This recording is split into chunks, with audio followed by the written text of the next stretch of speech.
Welcome to another episode of Books and Bytes. Today we're diving deep into a world where, well, logic takes a vacation, and the absurd is the new normal. It all gets kicked off by this chilling line. Someone must have been telling lies about Josef K, for without having done anything wrong, he was arrested one fine morning. What an opening, right? It immediately plunges you, our listener, into this deeply unsettling narrative. It truly is an unforgettable invitation, really. It's kind of a masterclass in establishing immediate injustice and, the inexplicable nature of it all. That single sentence just sets the stage perfectly for the labyrinthine journey ahead. Absolutely. Our mission today is to explore Franz Kafka's enigmatic masterpiece, The Trial. And this isn't just a plot summary, oh no. We're going to uncover the novel's fascinating, almost miraculous journey to publication, plus the intricate challenges of translating a work Kafka himself never truly finished.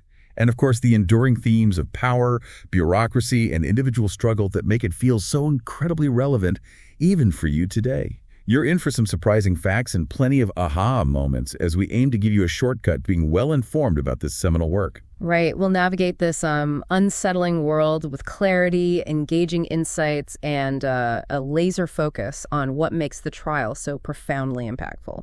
This deep dive is really custom-tailored for you, the curious learner who appreciates a thorough yet digestible exploration of literary genius. Okay, let's start with a story that's almost as dramatic as the novel itself, the perilous path to publication.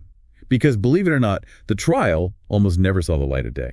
Yeah, what's truly fascinating here is Kafka's explicit instruction to his closest friend, Max Brod.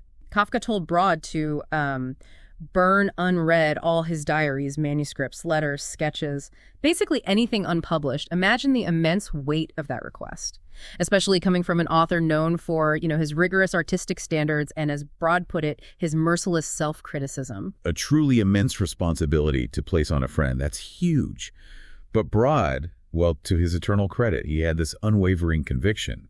He believed Kafka's request stemmed from that intense self-criticism, like a desire to erase anything he thought was imperfect. But here's where it gets really interesting. Brod also had this maybe more cynical or insightful take. He suggested that Kafka deliberately asked the one person he knew would not honor his wishes. Exactly. And why? Because Brod had apparently already told him point blank he wouldn't do it. So this isn't just like a simple disagreement between friends. It's a profound ethical tension. Right. Do you think Kafka truly intended for his works to be burned? Or was Brod's interpretation closer to the truth, like he was testing his friend's conviction? That's the million-dollar question, isn't it? It's hard to say for sure. But Brod's justification for disregarding such a, deeply personal final wish is quite powerful, regardless of Kafka's true intent. He stated, and I'm quoting here, "My decision rests simply and solely on the fact that Kafka's unpublished work contains the most wonderful treasures, and, measured against his own work, the best things he has written." Wow. So for Brod, the literary value just completely outweighed the personal request. Pretty much. He felt the ethical duty was to literature, to the world. And this raises a big question for all of us, really. What would the literary world have lost if Brod had actually complied? We wouldn't have the trial, the castle, or America as we know them. Generations denied these profound explorations. It's truly mind-boggling to think about that alternate reality. Makes you wonder what other masterpieces might have been lost like that. So Brod defied the wish. What did he do then? He immediately set to work. In 1925, just a year after Kafka's death, he convinced the small avant-garde Berlin publisher Verlag die Schmiede to put out The Trial. He had to painstakingly prepare it from Kafka's unfinished manuscript, which was no small task. I can only imagine. Then he followed this up by getting The Castle, published in 1926, and America, which Kafka had originally titled Der Verschollen, The Man Who Disappeared, that came out in 1927. So he got them out there pretty quickly after Kafka's death. He did. But these initial German editions, while the critics liked them, they did not sell well. It definitely wasn't an overnight sensation. Really? That's surprising now. Yeah, it makes Brod's dedication even more remarkable, The first English translation of The Trial by Edwin and Willa Muir, that appeared in 1937. But even those early English editions didn't exactly fly off the shelves either. It really took time for Kafka's genius to get the recognition it deserved. So Brod's defiance saved the works initially. But an even greater threat was looming, wasn't it? Something that would redefine Kafka's legacy. Absolutely. Even before the Nazis fully took power, things were getting difficult. Max Brod was already pushing hard to gather support for Kafka's collected works. He actually got an impressive list of literary giants to sign a public statement. Martin Buber, André Gide, Hermann Hesse, Heinrich Mann, Thomas Mann, Franz Werfel. Big names. That's quite a lineup. What did they say? They made this powerful appeal for the publication, calling it a spiritual act of unusual dimensions, especially now during times of chaos. They saw the urgency. But then came 1933. Exactly. The historical context is crucial here. Germany's economic depression was already causing publishers to close down. And then the Nazi rise to power in 1933 changed everything. The new racial laws barred German Jews from publishing or being published in German houses. Publishers like S. Fischer Verlag, who might have taken on Kafka, were Aryanized. It was a systematic exclusion. So where did that leave Kafka? His work wasn't necessarily political, but he was Jewish. Right. Kafka was in this peculiar spot. His works weren't, well enough known to be banned by the government or burned by nationalist students, which happened to other authors, but they were definitely Jewish enough to be off limits to Aryan publishers, a kind of bureaucratic limbo. So how did they ever get published in Germany during that time? Enter Schocken Verlag. This was a Jewish publishing house founded in 1931 by Salman Schocken. It was actually, believe it or not, exempted from the ban on condition that its books would be sold only to Jews. Only to Jews? That's quite a condition. It is. Schocken's mission was to foster a secular Jewish literary culture within this incredibly hostile environment. But initially, even Schocken's editor-in-chief, Lambert Schneider, rejected Kafka's works. He thought they were outside their mandate and doubted their public appeal. Salman Schocken himself had doubts about the marketability. So even the Jewish publisher wasn't sure? Not at first. It took a crucial intervention by Moritz Spitzer, another editor there. Spitzer urged Schocken to see Kafka as a quintessentially Jewish voice that could give meaning to the new reality that had befallen German Jewry. He reframed Kafka's relevance for that specific terrible moment. And that argument won out. It did. Schocken published an anthology called Before the Law in 1934, followed by Kafka's 3 novels, including The Trial, in 1935. And get this, 1935 was the year of the infamous Nuremberg Laws. Publishing Kafka then was an act of defiance. Incredible timing. Did these editions reach people? Yes. Critically, the Schocken editions were the first to give Kafka widespread distribution in Germany, albeit within that restricted Jewish market. Martin Buber praised these volumes as a great possession that could show how one can live marginally with complete integrity and without loss of background. He saw their spiritual value in dark times. What about outside Germany? Klaus Mann, writing in the exiled journal Sammlung, called Kafka's collected works the noblest and most significant publications that have come out of Germany. He noted this spiritual event has occurred within a splendid isolation in a ghetto far from the German cultural ministry, acknowledging the constrained circumstances but also the achievement. Did the Nazi authorities react to this? Oh, yes. The German Cultural Ministry complained in July 1935, just 3 months after Kafka's and Brod's works were officially placed on the list of harmful and undesirable writings. Schocken had to move production of things like the diaries and letters to Prague to keep going. Eventually, Schocken Verlag was forced to close in Germany in 1939, and then all European operations ended when the Germans occupied Prague.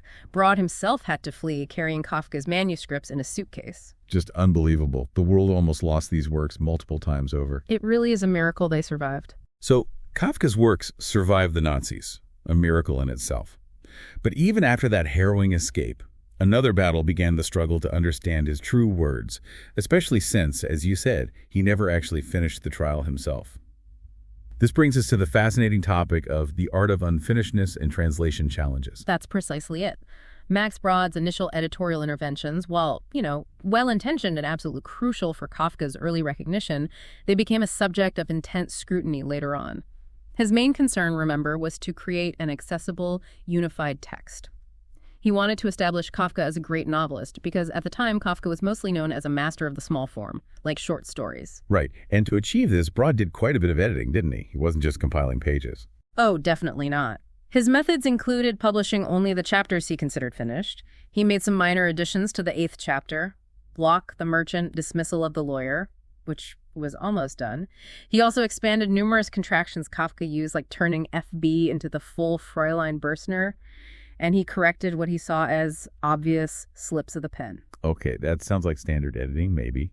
But what about bigger things? Well, a really significant issue was the chapter sequence itself. Kafka had titled the chapters, but he hadn't numbered them, so Brod had to order them. He based it on narrative logic, whatever textual evidence he could find, and his memory of Kafka actually reading parts aloud. So Brod's memory played a part in the structure we read. Yes. And interestingly, in a postscript written way later, in 1946, Brod himself admitted that further scrutiny made it appear possible that Kafka intended the episode now designated as the 5th chapter to be, in fact, the 2nd. Wait, so Chapter 5 might have been meant to be Chapter 2. That completely changes the early flow of the book.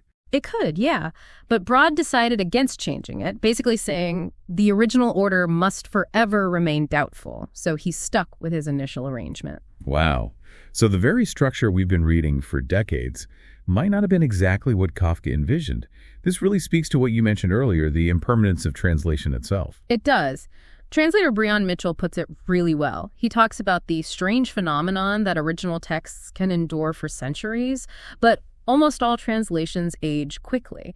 It seems, each new age demands its own versions, its own understanding. Like the first English one, the Muir translation from 1937. Exactly. Edwin and Willamere aimed for flowing and readable versions. They often smoothed over what they saw as stylistic lapses and supposed errors in Kafka's German. And while their translation became the standard for a long time and wore pretty well, you could argue it missed some crucial aspects of Kafka's unique, maybe deliberately rough style. So people started wanting something closer to Kafka's original, warts and all. Precisely. That's why the definitive Fisher edition, published in Germany in 1990, was such a big deal. It was edited by Malcolm Pasley. It provided what they called a restored text by painstakingly removing all previous editorial interventions, basically, getting rid of Brod's changes and additions. Okay, so that German edition became the new benchmark. Yes, and Breon Mitchell's 1998 English translation of The Trial is based directly on this restored German text. His whole philosophy was about achieving unusual fidelity. He wanted to reproduce the poetics of Kafka's prose and especially the intricate texture of terms, images, and symbols. It was a massive effort to get as close as possible to what Kafka actually wrote, unfinished state and all. And this is where we get some incredible aha moments, right? Mm-hmm. When you compare the older translations like the Muir's with Mitchell's based on the restored text. Absolutely. Kafka masterfully blurs the line between farce and tragedy throughout the novel, often using theatrical metaphors, and the translations really differ here. Can you give us some specific examples? Sure. Take the scene where Kay accuses the inspector of staging the most senseless performance imaginable right there in his room before an audience of clerks. The Muir's translation kind of diluted this. They had him merely carry on in the most senseless way imaginable before a crowd of spectators. See how it loses the direct theatrical accusation. Yeah, performance is much stronger, much more specific than just carry on. Exactly. And similarly, when Kay later reenacts his arrest for Fräulein Bürstner, he tells her to visualize the cast of characters. He's setting a stage. The Muirs render this more simply as picture where the various people are. It loses the theatrical framing, and they completely miss the rising curtain implication of the German phrase, und jetzt fängt es an. They translate it blandly as, and now we can really begin, instead of something like, and now it begins, which carries that stage cue feeling. These seem like small shifts, but they really add up to diminish that whole theatrical layer Kafka built in. They do. Even the description of the men sent for Kay in the final chapter is affected. The original German is untergeordnet, which means subordinate or supporting, fitting the actor theme, but the Muirs translated it as 10th rate, which is, pejorative. It makes them sound incompetent rather than just playing their assigned subordinate role in the performance. Again, it weakens that theatrical connection. Okay, so the theatrical language is one area. What about symbolism? Ah, yes. Another significant difference lies there. Take the loose block of stone in the quarry where Kay is executed. The Muir translation describes it as a loose boulder. Stone boulder. That seems pretty minor. You'd think so, but it actually changes the meaning quite a bit. A boulder implies a natural formation, right? Something found in nature. But a block of stone, especially in a quarry, suggests something man-made, something hewn or shaped. Mitchell's translation, using block of stone, preserves this. And this obscures its potential significance as a kind of sacrificial altar, weakening the crucial connection Kafka seems to draw between religion and the law in that final scene. It shifts the symbolic weight. Wow, okay, that is a huge difference in meaning. From natural object to potential altar. That really changes how you read the ending. Does this suggest that for Kafka, the law wasn't just a system, but almost ritualistic? or inescapable like nature. Precisely. It hints at a deeper, maybe more ancient or ritualistic aspect to the court's actions, blurring lines between legal process and something more primal.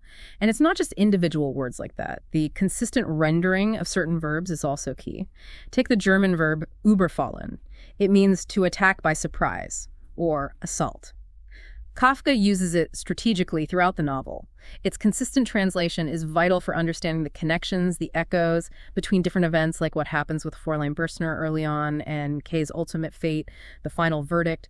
The Muir's inconsistencies in translating the specific verb weaken those critical links that Kafka seems to have woven into the text. So the repetition of certain words is intentional, creating motifs that earlier translations might have obscured. Exactly. Verbal echoes are really important in Kafka. And then there's the legal terminology itself, right? I mean, it's called the trial. Right. That's another core area where translation matters immensely. Remember the painter, Titorelli.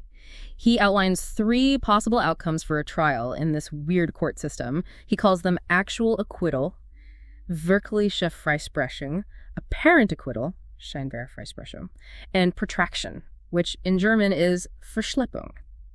Now, the Muirs mistranslated Verschleppung as indefinite postponement. Okay, what's wrong with that? Sounds like delaying things. It sounds similar, but it misses the specific legal meaning. Verschleppung, in a legal context, specifically refers to delaying tactics. It's an active strategy, not just passive postponement. So the earlier translation misrepresents the actual method the court uses, making it seem more passive than it is. Got it. It's about the tactics of delay, not just the delay itself. Precisely. But perhaps the most climactic difference, the one that really hits home, is in the novel's final lines. Remember when the 2 men observe something in Kay's dying eyes? The German word is Entscheidung. The Muirs translate this as the men watching the final act, which, okay, fits the theatrical motif. Right, it seems consistent there. But Entscheidung isn't just the German word for decision.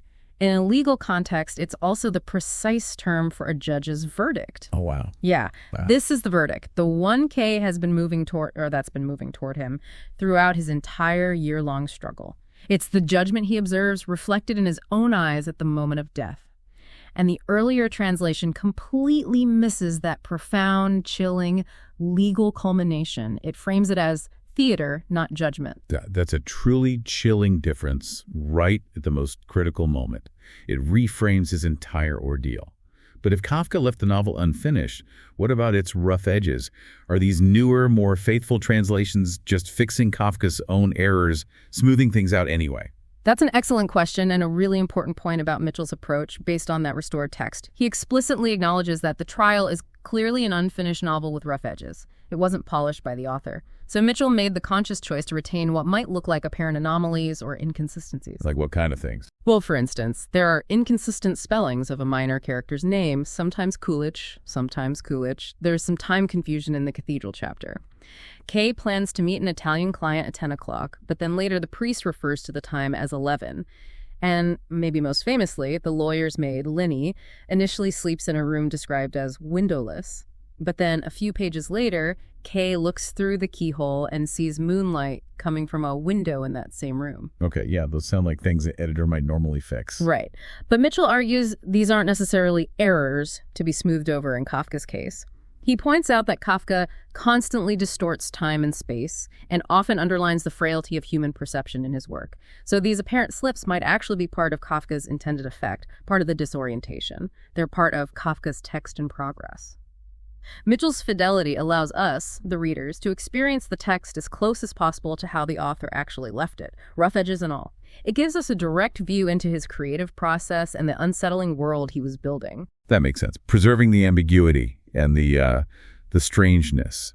Okay, now, with a clearer understanding of the text itself and its journey, let's step into Josef K's bewildering world. Let's experience his ordeal, starting with that infamous, unannounced arrest. Right. Josef K's story begins almost absurdly on his 30th birthday. A seemingly ordinary morning, he wakes up, expects breakfast, but instead finds 2 guards, Franz and Willem, just in his room.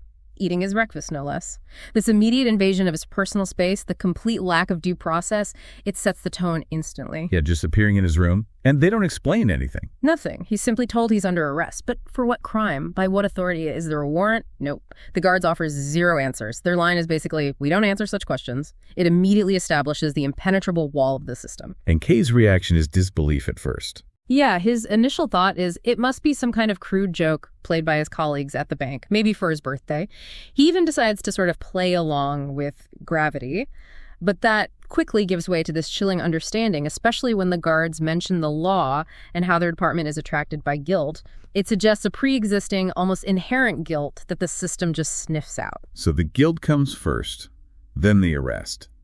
Not the other way around. That's the terrifying implication right from the start. The early encounters with the court officials and the absurd locations of the court offices really solidify this sense of pervasive yet somehow elusive power. Absolutely. K is eventually summoned for an initial inquiry, but he's just given an address in a tenement building, no clear directions. He finds these confusing staircases, gets lost, and it makes him reflect on that guard's remark that the court was attracted by guilt. Like the building itself is drawing him in. And the courtroom itself isn't exactly imposing, is it?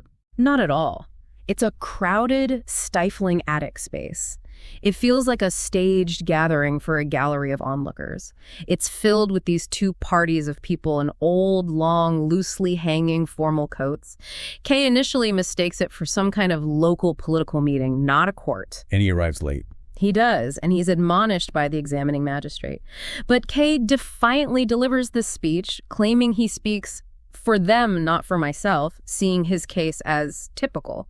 He even accuses the magistrate of giving secret signals to paid employees in the crowd, immediately highlighting his perception of the court's manipulative, theatrical nature. But then he goes back, and it's even stranger. Right. He returns the following Sunday expecting another session, but finds the courtroom completely empty.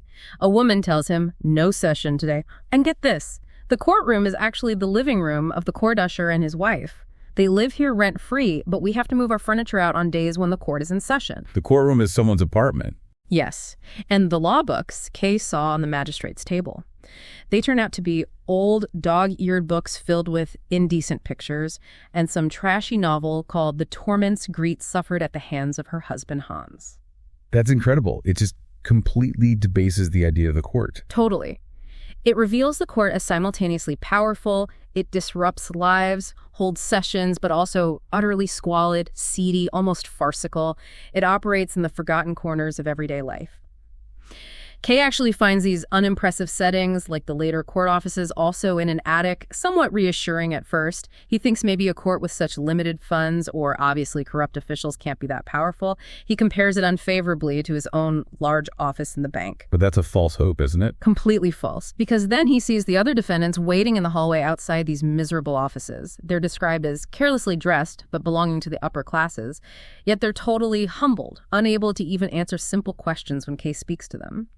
It's a chilling glimpse of the dehumanizing effect of the court's process, showing Kay what could happen to him. So the court's physical and procedural absurdities are undeniable, but its power to inflict actual suffering becomes very, very real for Kay through, well, brutal enforcement. Yes, this brings us to a truly chilling, pivotal episode, the flogger in the junk room. Kay is at his workplace, the bank, and he hears noises. He investigates and discovers two guards, Franz and Willem, the very same ones who arrested him, being violently flogged in a dusty junk room. Flogged? At the bank? Why? They claim it's because Kay complained about us to the examining magistrate. Kay protests he only recounted what went on, but the flogger, this relentless, unbribable figure, doesn't care. The system demands punishment. And the guards beg Kay for help. Franz does, desperately. He claims Willem is less sensitive and pleads that he has a poor bride waiting for me below in front of the bank. It's a pathetic attempt to garner pity. Kay later finds out the part about the waiting bride is a lie, which just adds another layer of grimness to it. Does Kay try to stop it? He attempts to intervene, yes. But interestingly, his argument isn't really for the guards. He doesn't consider them truly guilty in the larger sense. Instead, he condemns the organization that's guilty, the high officials who are guilty. He's trying to indict the system itself through this specific instance of brutality. But he fails. He fails completely. And the scene culminates in Franz letting out this scarcely human scream, A scream so loud it rang with it the whole corridor, the entire building would hear. K's immediate reaction is to quickly shut the door, horrified, needing to hide the court's dirty, violent work from his bank colleagues passing by in the corridor. Wow, that really highlights the court's secret, brutal enforcement mechanism, operating right inside the normal world, but hidden away. Exactly. Hidden in plain sight. It shows the court can inflict physical violence, not just bureaucratic nightmares. So as K grapples with this really unsettling reality, he's introduced to various potential allies, or maybe more accurately, illusions of help. Right. First, his uncle Carl, described as a small landowner from the country and K's former guardian, bursts into his bank office. He's this specter from the countryside, always in a hurry, deeply concerned with family honor. He's heard gossip about K's serious trial through the family grapevine. And what does the uncle want? He urges K to take the trial seriously and, interestingly, suggests K visit the countryside to escape the court's instruments of power and strengthen himself. He thinks the court's power would be weakened away from the city. And crucially, he introduces K to his own lawyer, Herr Hold. Okay, so now K has a lawyer. And that leads him to Leni. Yes. Leni is lawyer Hold's nurse and also his mistress. She's described as charming, but also quite manipulative. She immediately shows a kind of predatory interest in K, and they quickly become lovers. Does Leni actually help him? Or offer real insights? Well, she offers what seem like insights into the court. She reveals some of the inner workings, the corruption, how the lawyer can be swayed by mood, and how defendants, like another client Block, become utterly dependent. She has this strange fondness for accused men, which she seems to think should be K's only thanks for any help she provides. It's a very unsettling dynamic. And the lawyer himself, Hold, is he any good? K quickly finds Hold largely useless. He gives these empty admonitions and delivers speeches that are useless as they were boring. Just hot air, really. Hold suggests K's case is interesting because it's not particularly muddled yet, but his methods seem designed to confuse rather than clarify. K perceives Hold's strategy as involving vain promises, vague hopes, and vague threats, all calculated to lull the defendant to sleep and keep him in a state of helplessness. That sounds counterproductive for a lawyer. You'd think. Hold even tells K something incredibly disturbing. It's often better to be in chains than to be free. He implies that K's relative freedom, the fact he hasn't been imprisoned yet, means he hasn't been properly broken or humbled by the system. Like being free is a disadvantage. That's twisted logic. So K gets frustrated with Hold. Deeply frustrated. He eventually decides to dismiss Hold, seeing his services as totally ineffective and actually hindering any chance of a real defense. He feels trapped by the lawyer's inaction. So the official legal channel seems like another dead end, full of manipulation and stagnation. Where does K turn next? Well, he gets another potential lead, this time from a business contact, a manufacturer client at the bank. This manufacturer suggests K should visit Titorelli, who is supposedly a court painter, but who also apparently has connections with judges and might be able to help. A court painter, that sounds odd. How does K react? K is immediately concerned, actually. Not about the painter, but about the fact that the news of his trial is clearly spreading through his business contacts. It reveals his growing anxiety about his reputation, about the trial seeping into all aspects of his life. Okay, so he goes to see Titorelli. What's his studio like? It's almost depressingly familiar. Titorelli's studio is in another miserable little room in an attic, very much mirroring the dingy court offices Kay visited earlier. It's described as a wooden room, cracks in the boards, stifling air, and a window that can't be opened. Claustrophobic, just like the court spaces. And Titorelli himself. He confirms he is a court painter, claiming it's a hereditary post passed down through his family. He says he knows the secret rules for painting judges properly. He's quite proud of his unshakable position and claims he likes to take a chance now and then, helping a poor man with his trial. But there's also something sleazy about him. He hosts these young, disruptive girls in his studio, adding to the pervasive sense of silliness associated with anything connected to the court. So does he offer Kay actual help, or just more ambiguity? He offers Kay information, but it's perhaps the bleakest information yet. Titorelli outlines the only 3 possibilities for how a trial can end in this court system. Okay, what are they? This seems crucial. The first is actual acquittal, wirkliche Freisprechung. But Titorelli immediately dismisses this as basically a legend, something that's said to have occurred in ancient court cases, but cannot be proved true and cannot be cited in court. He cynically adds that a single hangman could replace the entire court if this were the only possible outcome. So true innocence being proven. Forget it. Wow, okay, so actual acquittal is off the table. What else? Second is apparent acquittal, scheinbar Freisprechung. This is a temporary reprieve. The defendant is technically free, can go home, but the acquittal can be revoked at any time. They can be rearrested without warning. It requires constant effort and vigilance just to maintain this precarious freedom. That sounds incredibly stressful, like living under a constant threat. Exactly. And the third option is protraction for schlepping, those delaying tactics we talked about earlier. This means the trial is just indefinitely delayed. It never reaches a conclusion, but it never goes away either. The defendant exists in a kind of permanent legal limbo, constantly engaged with the court process, but never getting a resolution. So essentially the options are a myth, temporary freedom under constant threat, or endless bureaucratic stalling. That's pretty much it. These options starkly reveal the court's ultimate power and the absolute impossibility of achieving true justice or closure for the defendant. And interestingly, K gets annoyed because Tittarelli keeps asserting K's innocence, but K senses it's just a manipulation, part of the painter's sales pitch for his dubious health. So no real hope from Tittarelli either. And then K encounters Block, the merchant. We mentioned him earlier, the cautionary tale. Yes. Back at Lawyer Hold's place, K properly encounters Block, this other client who has been a defendant for 5 long years. And Block is the living embodiment of what the system can do to someone.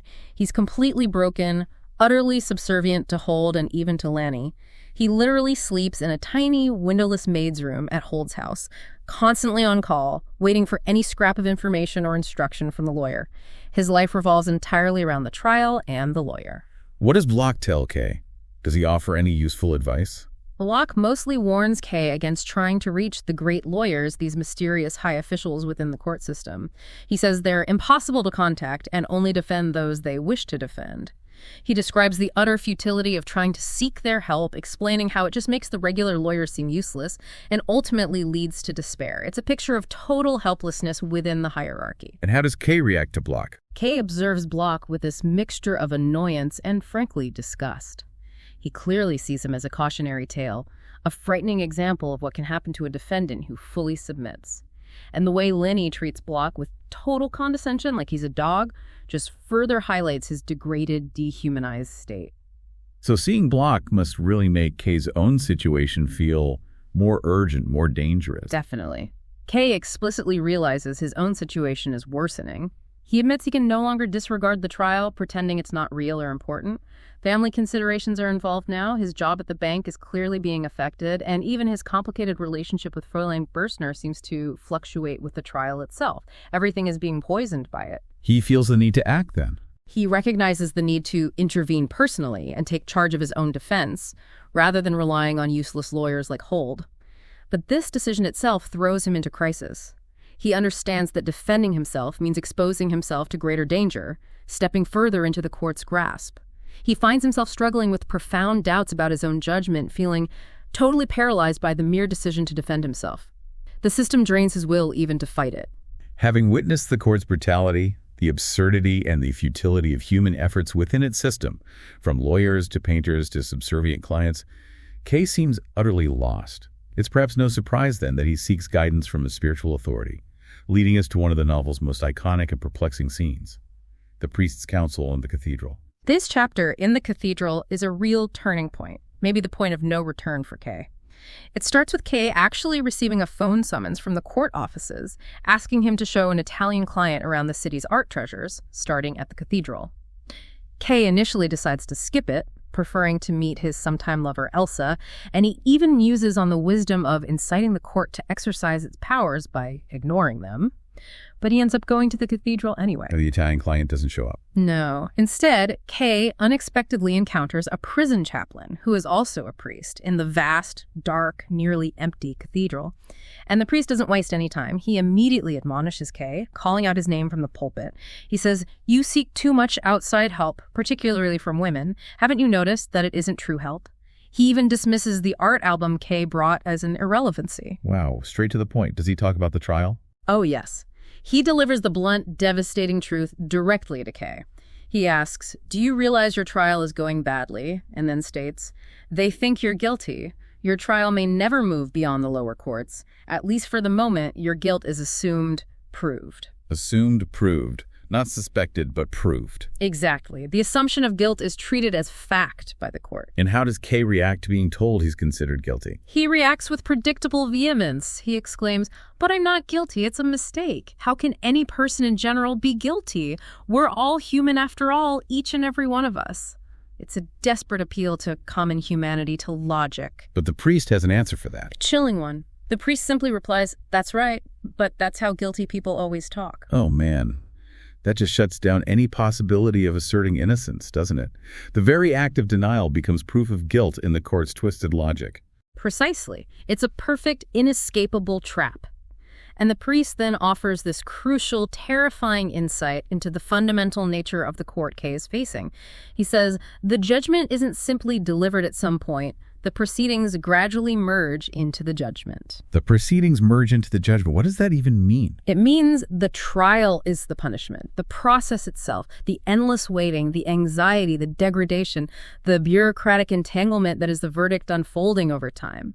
It's not about reaching a final decision. It's about being consumed by the process itself. It's insidious and inescapable. That's a profoundly disturbing idea. There's no end point to wait for, just the process itself grinding you down. Exactly. And to illustrate this complex, frustrating relationship between the individual and the inaccessible law, the priest then recounts one of the most famous passages in all of literature, the parable before the law. Ah, yes, the parable. Can you remind us how it goes? Sure. It's about a man from the country who comes seeking admittance to the law. He arrives at an entrance, but there's a doorkeeper who denies him entry. The doorkeeper says he can't let him in now, but maybe later. He also warns that he's only the first doorkeeper, and beyond him are other, even more powerful doorkeepers. So the man decides to wait. He spends his entire life, days, years, sitting there, waiting before this one door.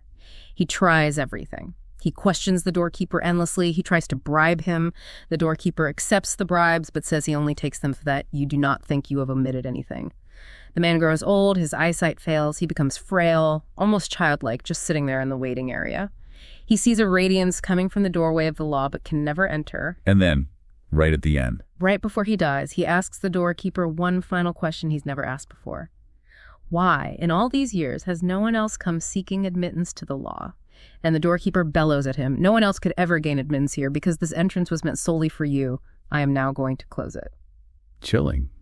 Chilling. What does it all mean? Well, that's the thing. The parable is incredibly rich with layers of interpretation. It speaks to the inscrutability of the law, or maybe of justice, or even of meaning itself.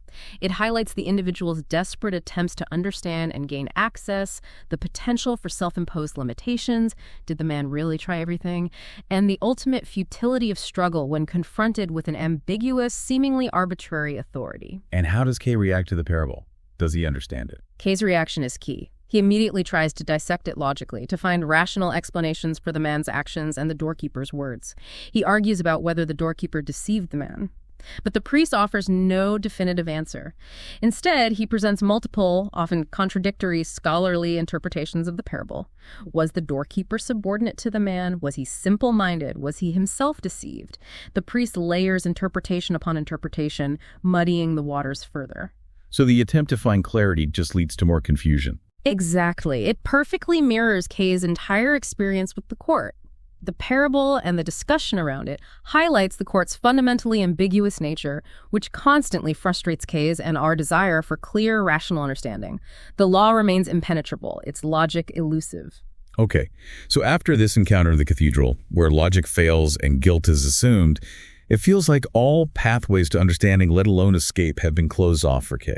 It really does. The process has, as the priest warned, merged into the judgment. There's nowhere left for K to turn, which leads him, inevitably, to his final tragic scene, the inevitable end. How does it begin? Does he know it's coming? It happens on the eve of his 31st birthday, exactly 1 year after his arrest. 2 gentlemen appear in his lodgings. They're described as pale and fat, dressed inappropriately in frock coats and top hats, looking like old supporting actors. And K seems to recognize them, or at least their function, immediately. He internally notes that they look like they've been sent to finish me off cheaply, explicitly reinforcing that theatrical motif that started the whole novel. He seems resigned, almost expecting them. And you should take them. Their movements are described as silent, perfectly coordinated, almost mechanical, and completely irresistible. They lock arms with him, forming a unit of the sort seldom formed except by lifeless matter. It's deeply dehumanizing. There's no struggle, just this practiced, efficient capture. Where do they take him? They escort K out of his lodgings and through the quiet, moonlit streets of the city. He notes the cleanness of their faces, an odd detail. There's a brief pause on a bridge where K seems to contemplate escape or maybe seeking help, but he quickly realizes the futility of it. The grip they have on him is absolute. Is there any sign of defiance left in him? Interestingly, yes. A small, strange moment. They pass some policemen, and instead of trying to appeal to them, Kay actually forcibly pulls his escorts along, as if hurrying them away from potential interference. It's a complex gesture, maybe defiance, maybe embarrassment, maybe just wanting it over with. They then run out of the city proper into narrow, steeply rising lanes, and finally arrive at a deserted stone quarry. The quarry. The place for the execution. Is it brutal, or is it also staged? It's chillingly staged, ritualistic even. One of the men takes off Kay's jacket, vest, and shirt, and he carefully folds them as if, the text notes, they would be needed again, though perhaps not immediately. A bizarre touch of formality. Then Kay is positioned almost awkwardly in a forced and implausible posture, propped up against that loose block of stone near the quarry wall, the one we discussed earlier, the potential sacrificial altar, connecting this execution to both the law and something more ancient, more ritualistic. And the weapon. A long, thin, double-edged butcher knife is produced. And then comes this sickening, choreographed ritual. The knife is passed across Kay from one man to the other, back and forth above him, before the final act. Does Kay resist at all in these final moments? He doesn't physically resist, but internally there's a conflict. He thinks that it was his duty to seize the knife and plunge it into himself, to participate in his own execution, but he fails to act. He lacks the strength, and he blames this failure not on himself, but on whoever had denied him the remnant of strength necessary to do so. A final deflection of responsibility, perhaps, or a final indictment of the forces against him. And then he sees something. Or someone. Yes. His gaze lifts, and he sees a distant window in a building overlooking the quarry. A faint and insubstantial human figure leans far out, arms outstretched. This prompts a desperate internal monologue from Kay. Who was it? A friend, a good person, someone who cared, someone who wanted to help. He clings to this possibility of human connection, of witness even now. He thinks logic is no doubt unshakable, but it can't withstand a person who wants to live. A final assertion of the life force against the crushing logic of the court, and his final thoughts are questions. Where was the judge he'd never seen? Where was the high court he'd never reached? Highlighting the absurdity condemned without ever seeing his accusers or the highest authority. And then, the end. Then the end. As one man holds Kay's throat, the other plunges the knife deep into his heart and turns it twice. And in the very last moment, the two men lean close, cheek to cheek, as the text says, to observe the verdict. That word again, in Scheidung, reflected in Kay's dying eyes. This is the final judgment. Not delivered by a judge, but observed by the executioners in the eye of the condemned. A profoundly unsettling, inescapable, and ambiguous end to his year-long trial. Josef K's story concludes with his chilling, enigmatic judgment, an absolute unforgettable ending. But what about the man behind this powerful, almost prophetic novel? Let's take just a moment to look briefly at Kafka the man, and how his own life's experiences might be woven into the fabric of the trial. It's definitely worth touching on. Franz Kafka was born in Prague in 1883 into a German-speaking Jewish family. His parents were Hermann Kafka and Julie Louis. And crucially for the trial, he had a legal background. He actually received his Doctor of Law degree in 1906. And he spent much of his working life employed by various insurance companies, dealing firsthand with the kinds of dense, impersonal bureaucracies that absolutely suffocate Josef K in the novel. You can really feel that experience bleeding onto the page. Yeah, that professional experience seems key. Wow. His department head even apparently lauded his exceptional faculty for conceptualization, which is kind of chilling when you think about the complex, incomprehensible, yet somehow logical system of the court and the trial. It really is. And his personal life was also marked by intense relationships and struggles that undoubtedly fueled the psychological depth and anxieties in his work. He had these famously complex and ultimately failed relationships, notably with Felice Bauer, to whom he was engaged twice, and later engagements to Julie Wurchek and relationships with Milena Jesenska and Dora Diamant. These struggles with intimacy and connection certainly resonate with K's often awkward and frustrating interactions. And he had health problems, too. Yes, significant ones.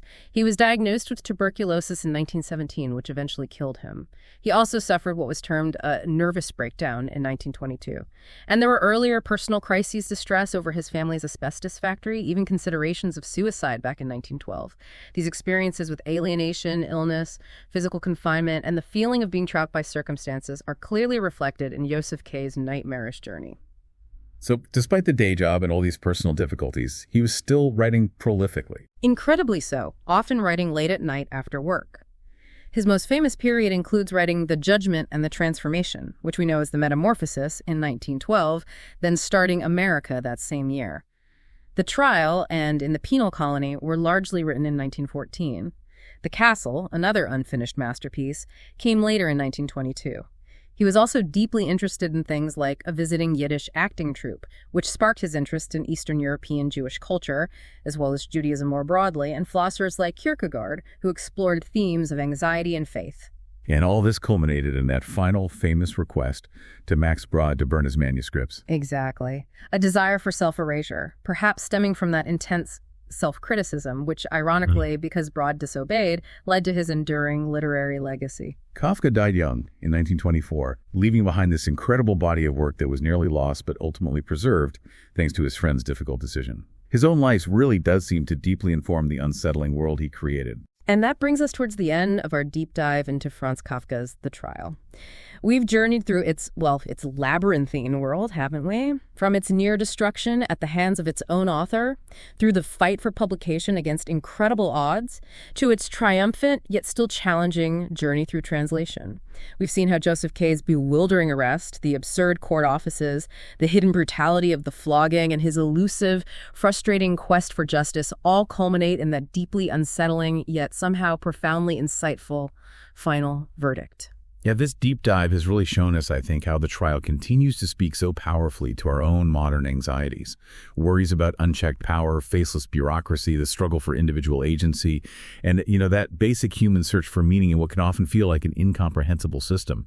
It's just such a testament to the power of art, of literature, to illuminate the human condition in ways that feel both timeless and deeply personal to you, the reader, even today. And thinking about that ending, Josef K's final failure, as he saw it, was not necessarily his inability to resist, but that he was denied him the remnant of strength necessary to do so.